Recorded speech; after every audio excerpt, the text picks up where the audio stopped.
Bonjour à tous.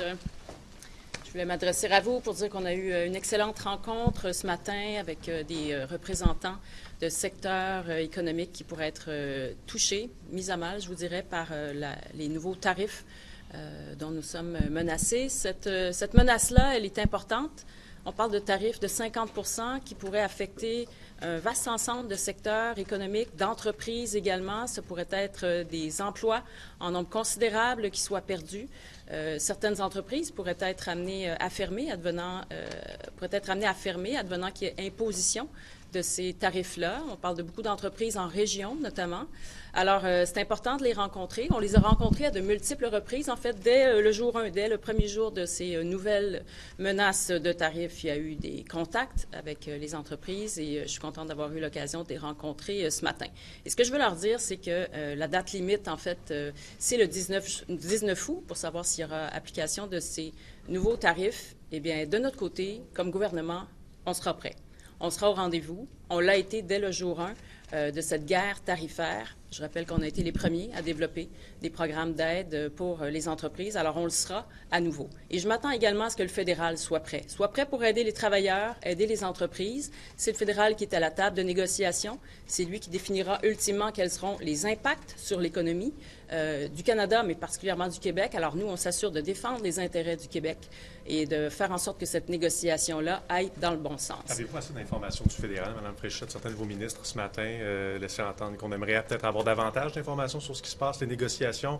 Ultimement, ils détiennent aussi beaucoup d'informations? Bien, ça pourrait être encore plus marqué, là, le niveau d'information qu'on a. On est en contact quotidien. On a notre émissaire, Louise Blais, que je remercie d'ailleurs, qui fait un excellent travail. On est le seul endroit au Canada qui avons nommé une émissaire. J'en suis particulièrement fière parce que ça nous permet d'être en contact quotidien, justement, et de suivre l'évolution des discussions au jour le jour. Et encore plus d'informations, ça ne pourra être que bénéfique. Est-ce que la campagne électorale, vous allez mettre en place les soutiens, l'aide et les programmes avant la campagne électorale? Écoutez, on va voir l'évolution de la situation, mais ce que je peux vous dire, c'est que on sera au rendez-vous. S'il y a une situation d'urgence qui se pointe, on ne va pas s'excuser de gouverner.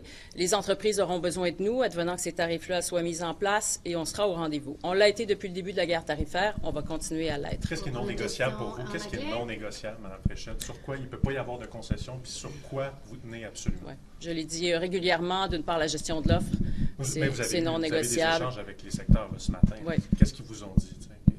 Essentiellement, sur quoi vous dites on n'a pas le choix d'aller là-dessus? En fait, on n'a pas défini d'éléments de concession, si c'est ça votre question. La gestion de l'offre, notamment, c'est non négociable. Tout ce qui a trait à la culture, également la langue française, la protection du milieu culturel, c'est également non négociable. Et on va regarder, en fait, comment va évoluer les discussions des prochains jours. On est dans une période critique. Donc, c'est sûr que les négociations vont s'intensifier au cours des prochains jours.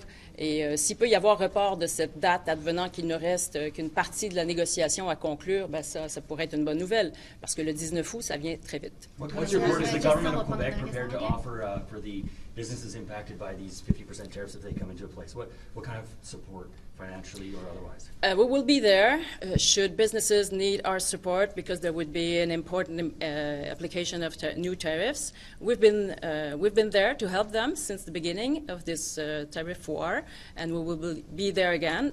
But I think that the federal government, must be there also, because they are the one who are negotiating.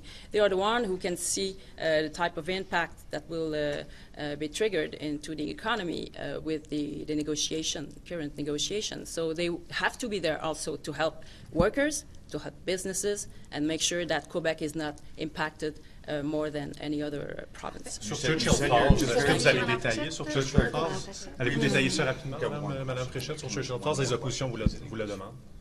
Bien, on va rendre l'information disponible lorsqu'il y aura une entente qui sera signée. On est dans le dernier droit. Il faut assurer la sécurité énergétique des Québécois, du Québec. C'est important pour nos entreprises, particulièrement en région. On a des régions qui ont besoin d'énergie.